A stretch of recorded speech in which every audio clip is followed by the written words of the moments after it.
Hi guys, hi everyone, welcome to my channel. It's me Ogechi, welcome.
Hey, Talkinsens, welcome to Talkinsen.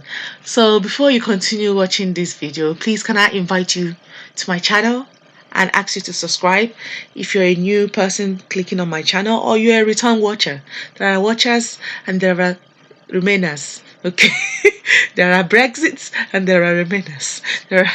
So please don't forget to subscribe if you like the content of this video, and check out other videos in my channel to know more about what Talkinsen is about. I advise on religious and social issues, and yeah, keep listening. I hope this video allows you to open up your eyes to understand these fraudsters a little bit more, and to also see how maybe our behavior do contribute to their success. Okay, also like and share this video to spread the word. All right, take care.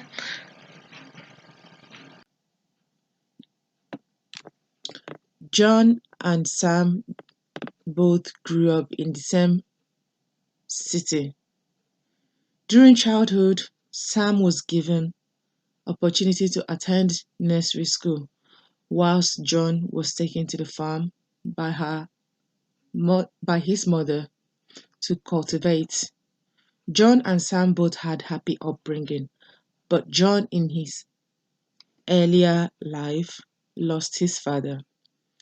John's mother struggled after the father's death to raise him and his 5 siblings. Being the eldest, John had to help the mother out by selling food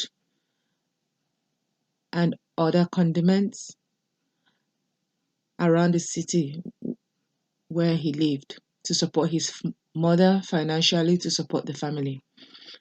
John attended primary school but wasn't able to concentrate as he is often worried about his mother and sibling.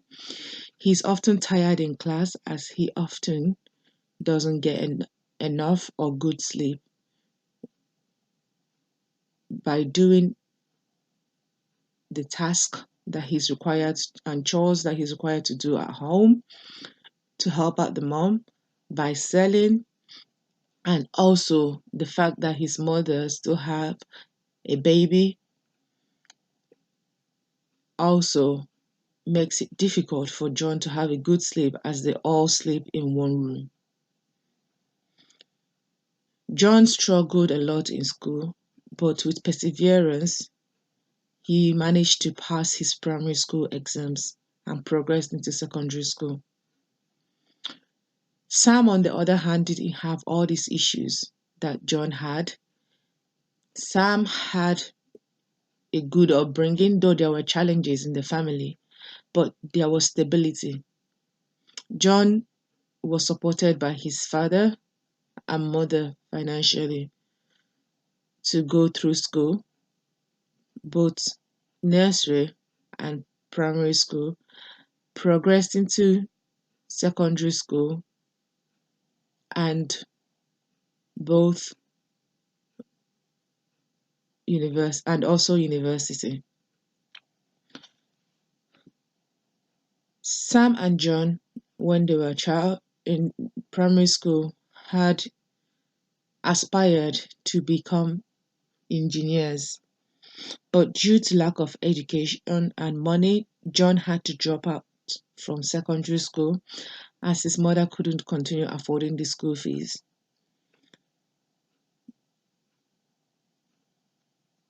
Following this, John started helping his mother in farming and taking the produce to the market to sell. Due to lack of education, John couldn't improve or develop his skills to the standard required for engineering. So he did other stuff to keep surviving. Now, both of these two people, when they have grown, are expected by the society to be equally achieving the same. John is expected to get married. John is expected to raise a family. John is expected to support his immediate family. John is also expected to be financially stable, if not successful. John is also expected to be intelligent, if not smart. This is the same expectation that is had for Sam. Now, why have I told this story?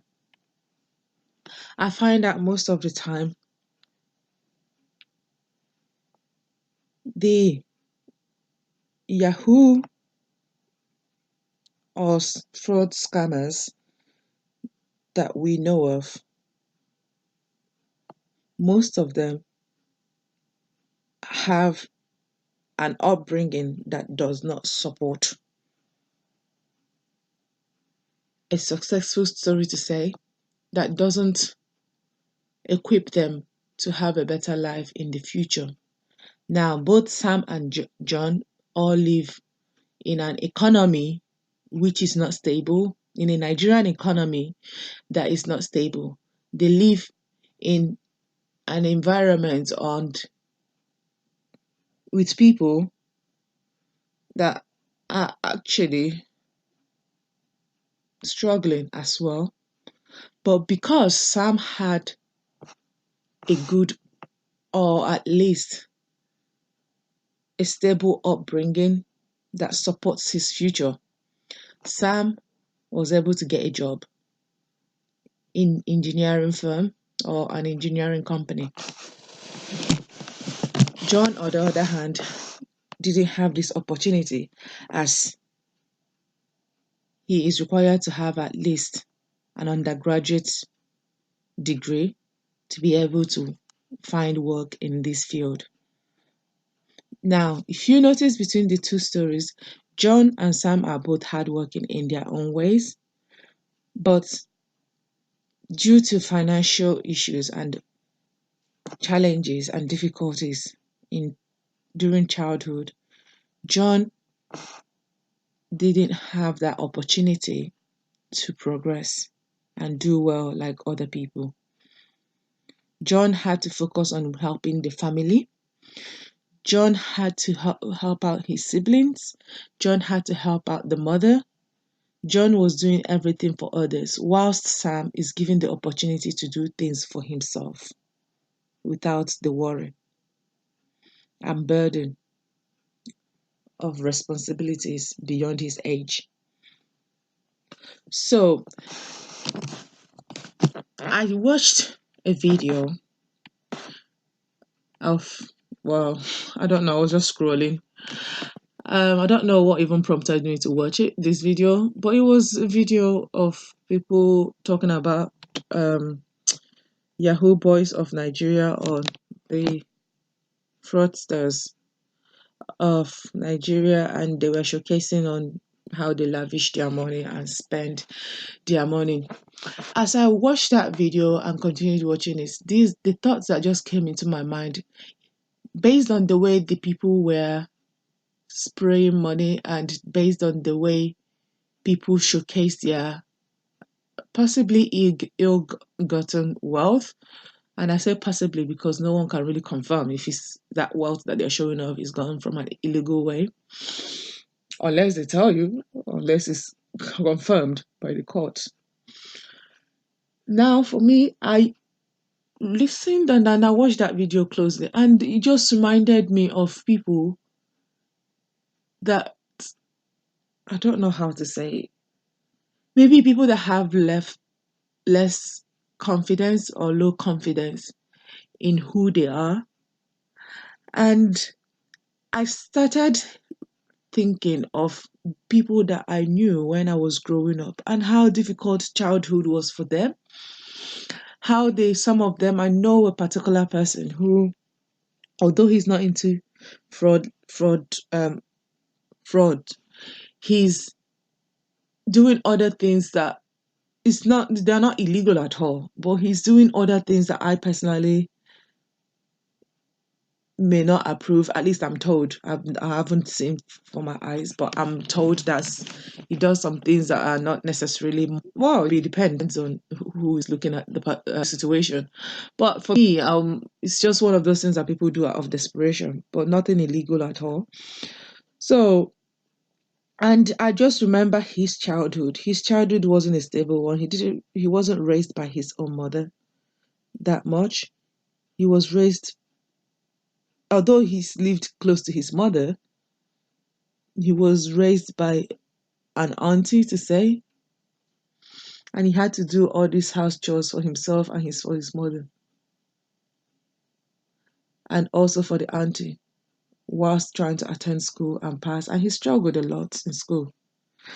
I remember, I just sometimes when you remember some of these people back home, and now you see why they are doing what they are doing, you come to realize that there's something that he did say. It's like everyone is expecting you to perform the same as that person that had the best life. I mean, he didn't put it that way. But this is one thing about situation with, I believe, maybe those into Yahoo business, is that some of them have had a poor background. They have had difficulties. And where the issue comes down, where I said they are not to be blamed solely for the action, is that the societal pressure that a rich man's son has to make sure that he's successful is the same pressure that a poor man like that of John would have to be successful. John, again, is expected to perform as Sam when they become an adult. People forget the background that John comes from in most cases. And this is what I want you to apply when you're looking at these men behaving in such ways. Sometimes look back on their background and look back on things that could have prompted them to want to succeed by fire by force, if I'm to say. So, for example, John may be in his city selling stuff and sees a friend of his and sees Sam possibly driving past with a nice car, and you can see Sam is a very successful person. There is that low self-esteem that comes in where he feels like he could have achieved. So therefore, some of these people look for different means to achieve. I also want you to know the importance that some issues like this, issues with lack of education, issues with lack of finance support, issues with loss of parents, issues with traumas in childhood, issues with giving a child a task beyond their mental capacity. That loss of childhood due to having to support family can cause on a child into their adulthood, because all these things are linked. Okay, so I just want you to exercise some empathy. However, That being said, I'm not giving excuses for any of these actions because I myself has almost fallen for these fraudulent scammers. I myself and actually a family member and my mother has fallen victim to these people. Actually, they are not actually Nigerian scammers. They're like American um, based, um, but they are not blacks. I can tell you that for sure. They are not blacks. And I've also fallen for almost. I have other people that have fallen for this scam issue in other parts of Europe that I know of. Okay, so why am I asking for us to have empathy? Is because of these reasons. But then again, I did mention that sometimes we are kind of mm, somehow responsible for the success of these scammers sometimes. Because if they're not successful, they wouldn't continue. It's pretty much thieves, really. But sometimes I feel like people can also take responsibility on their own action rather than blame these people. Here are my reasons. When I was new to the country of Britain, or UK, sorry, I received several emails telling me I've won something, and I was quite confused. But then again, I was excited. So I kept looking at these emails every time that they come. And one day I decided to share with a group that I was part of about these emails and told them like I've been told to claim this so and so. And then there I was advised that these things are scam emails. In honesty, I didn't believe them because I felt like they were not supporting they were not supporting me. I felt like they didn't want me to claim the money, claim the money that was asked. But then again, I didn't really go ahead with trying to put any claim. I just ignored the emails. Then another thing happened when I moved into my new home. I received a letter and form telling me that I have won £10,000, and this thing had all my details. I don't know how, but it had everything. Looks quite legit, to be honest. And I was so happy. I was like, yeah, 10,000. I think it's usually when you're really in need of money. That's when these emails come. And this is when you fall vulnerable to these situations. Okay? So, this is my own personal story I'm trying to tell. And I'm telling other people's stories as well. Don't worry, I'm coming. So, when I looked at this, I kept it for a week as I was dwelling how to claim the money, and I was only required to pay £10 to claim the money. So and fill out a form and then send it back to them. It's like a return slip thing. And I was so quite excited. But then something caught my eyes. This was from this like the address of these people were not UK based, they were American based. And this is almost like a lottery thing that they said I've won. And I'm thinking to myself, America, like I didn't put myself in a lottery. I start like this is when I start thinking, Mom, like this may not be right. I did myself in the lottery, and America, who knows me from America and stuff like that. So my sister came, I spoke to her about it, and she told me that those people are scammers and stuff like that. But even at that, my heart was like, no, you should still try it out. You never know, so and so. But I don't know how that issue kind of phased itself. I never did anything in that regard. So I just ignored them and shredded the paper and kept it going.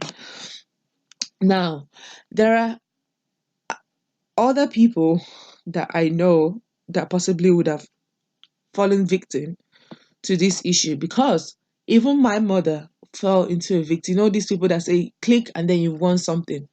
My mother herself fell into a victim for this, and she paid money for a holiday that she never was going to go. And I remember trying to convince her this is a holiday to Florida in America. I tried to advise her like these people are scammers, these people are scammers, these people are scammers, these people are scammers. I keep telling my mother, but she was arguing with me. Listen, it didn't go down well, and believe she thought I wasn't trying to help, that I was trying to block. And then she was like, "Oh, all of our family are going to go on holiday on this, so and so." And I asked her, "How did you get this win?" She told me, "Oh, something just told her to click to win this," and then and I tried convincing her. She's like, "Oh, these people have website," because she's been communicating with someone over the phone about this whole thing. And I told her, "Oh, mommy, these things are scammers." But we argued about it. She didn't listen to me. She continued paying them. So what I did then, as a good daughter I am, I went and researched this company. And there was several complaints online about them. There were people that told you they are scammers. So I documented everything and wrote it out in a Word document. And then I printed it and gave it to my mom to read about these testimonies, not testimonies, like the complaints and reports that people have made about it. It took her time. I told her, like, if you want something, you should not be paying money to get it.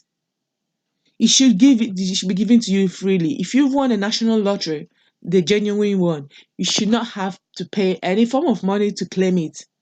They should just give it to you straight. And if you didn't put yourself in one, why would you win one? Anyways, these are the things I tried to convince her. It was almost like a fight. But then what I'm trying to get you guys to understand is that when these things happen, our mind becomes greedy. I'm not lying. And we become secretive. We become prideful. It's these things that we become prideful, and we feel that other people are jealous of our things. And it's these things that fraudsters prey on. And this is why they are successful, because they can manipulate people, and they can manipulate people's weaknesses or vices, such as greed. We are greedy creatures. Why would I be thinking of claiming £10,000 when I never put myself in the lottery? It was greed that I was about to be manipulated to get into. It was my greed that was leading to this. Pride. I told you, even with my mom and me, both of us were like, "Oh, maybe these people were not, the people that we told about it are not being supportive, and they're not listening, they're not thinking of these things." I told my mom, "This is not right." Secretive. Yes. What first? It becomes very secretive. Many people, actually, I wasn't secretive in my own situation, but many people are secretive about these things until they realize they've been frauded. Because when they see these things, they don't want to tell other people because they don't want people to know. A friend of mine said to me, "Oh my gosh, I entered myself in a lottery to go to, I think it's one of those green card thing, to go to America." And then she went to me, "Oh, I'm just telling you this, but don't apply for it." I'm like, "I don't even want to move anywhere. I don't even want to go to America. I don't want to move to America. Why would I want to apply to have an American visa? I don't flipping care. I don't care." But then this is the whole thing. It's like we want to be competition. It's competitive. We become competitive, and fraudsters know about these things. So they prey on those things. They prey on these vices that we have. Okay. And also, because of lifestyle creep and the fact that we want to live better life, therefore those money, again, it links to greed. That amount, we can actually imagine what so much we can do with it. Okay. Another one is the curiosity of it all. That's what they prey on. You're curious. You're like, "Let me click. Let me know if I want it." The curiosity, they play on these things that we have. Naivety, they play on our naivety, and other weaknesses that we have. They play on these issues, and this is why they are often successful with many people. I mean, they haven't been in my own case, but that's why they were successful. Well, for my mom, they were successful in her naivety because she is not internet savvy, and they preyed on other weaknesses that she had. Okay, I can also tell you these fraudsters, they know what they are doing most of the time, because they understand this human psychology, this emotional intelligence. They understand it, and they actually persevere. I still receive some of those emails every now and then, but the funny thing is like some of them is just not written well. Others they use American things that are not even English. So you kind of know. So it's important to know the reasons why they are successful. And if you have any loved one experiencing these issues, please advise them. I can also tell you, I've had another family member who fell into this issue and paid the money that she never received. In this, she fell into this in other part of the Europe country. Okay, and again, I also want to point out that certain things that we do can contribute to this. For example, when we have things and we are often showing it off, obviously we all need to be content. But when you're often showing off your flashy lifestyle, it does create jealousy in other people's heart. It creates envy in other people's heart. It creates lack of satisfaction with their own life. And that happens to you as well. So you can't actually say that what I do should not affect other people, because what other people do affects you. It's always a stupid argument when I hear people that say, "Oh, you should not be influenced by my thing." I'm like, all of us are influencers. Whether we speak it, whether we show it, we are all influencers. Now, I'll give you another thing that I feel like how we are to blame for these things is that if you oppress people with what you have, you are to be blamed for some of these fraudsters being fraudsters. Because, for example, I was watching something on BBC, and this is Dumb on the Spot. He points out like Dom is a name. He's a presenter that points out fraudulent behaviors in UK, and in one of the programs, one of the cars that they recovered went to auction, and in this auction, a Nigerian woman won the prize, won the car that was um, recovered from fraudsters of UK, and she bought the car with her money. I was rejoicing with her. I mean, I didn't know she was Nigerian. She said she was. Okay. Oh, until I saw her name, I meant. So I was rejoicing with her. But then she said something that really bugged my mind. And I thought, like, how crazy. She said, oh my gosh, it was a Hummer Jeep. She said, oh my gosh, I can't wait to take this back to Nigeria and to take it back to my village, and they'll show off kind of thing. She was just implying that she will show off in her village and things like that. The very first thing I thought to myself, your village? Seriously, village where people are suffering? Village where some people don't have enough money to eat? Is that why you want to show off a Hummer Jeep? I mean, if you said something Lagos, at least I'll agree. At least there's competition. There's many people that have different cars there, and there is less competition there. There is less people that can be jealous of you. How are you going to be showing off to people in the village who can't even afford a bike? At least some of them. I just didn't understand that mentality. So if you take that mentality to go and oppress the poor, what you're then implying or impressing on them is negative in that aspect, because it's not used to promote or elevate them. Rather, what you're doing is trying to show that you have arrived. You're showing off your lifestyle, flashy lifestyle. And yes, that then can lead to all this competitiveness and people wanting to, I guess, do as you did. So pride and all these things are things that the fraudsters tap into, and these are the ways that we could contribute to them being successful in their own fraudulent behavior. However, another reason why I feel like these fraudsters are not even to be blamed, really, I feel like the real fraudsters are the ones that are ignored. The real fraudsters are employers who do not pay or deduct money from salaries of their employees. If you do those things, how do you expect the other person to survive? Obviously, some of them will be looking for other means. If you don't pay your clients, how do you expect them to survive? Or sorry, your employees. How do you? I know someone in this country, yeah, not even one person. I've heard different stories where this particular person has a business and employs people to her immigrants to her business. This is and this has affected someone that is close to me, and doesn't pay them even after they finish working for her company. So the person will owe them salaries. I mean, one of the person that I'm talking about say the person owes her, if not up to £1,000. So these people prey on these vulnerable people. These are the people that should be shamed the most. Employees that do not pay or deduct money illegally from their employees. Okay, so that's the real fraudsters. And another real fraudster is those that owe money but will never pay back, even though they have the means to pay back. Again, how do you want the other persons to survive? I'm sorry, I'm just asking. How do you want the other person to survive?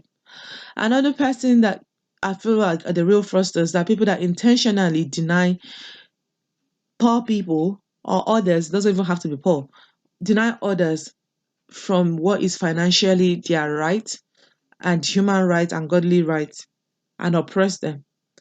And also, the real fraudsters are any government system that refuses to support its citizens in the ways that they should, especially if in the financial aspect, a selfish government. These are to me the real fraudsters. Does that make sense?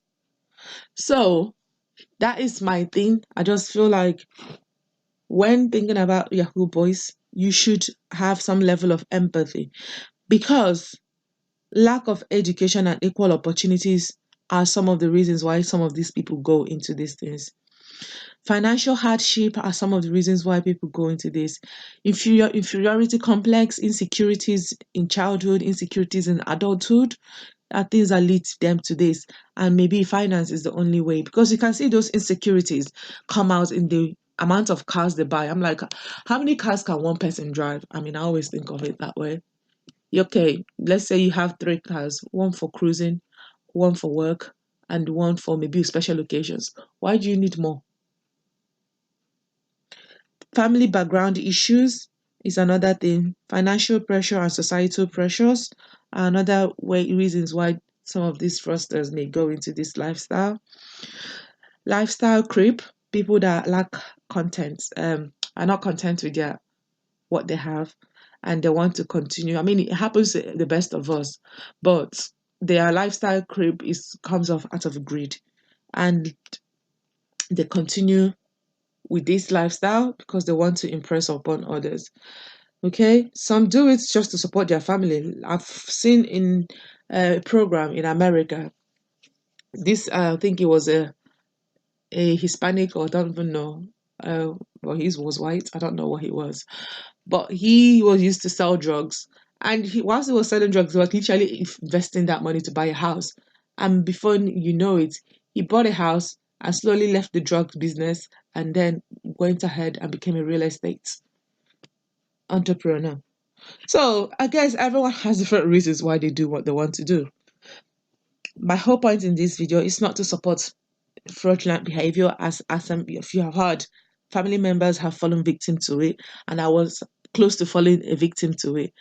People that I know have fallen victims to it, and I was close to falling victim to it. Our naivety is what they prey on most of the time, and also the fact that we are so jealous.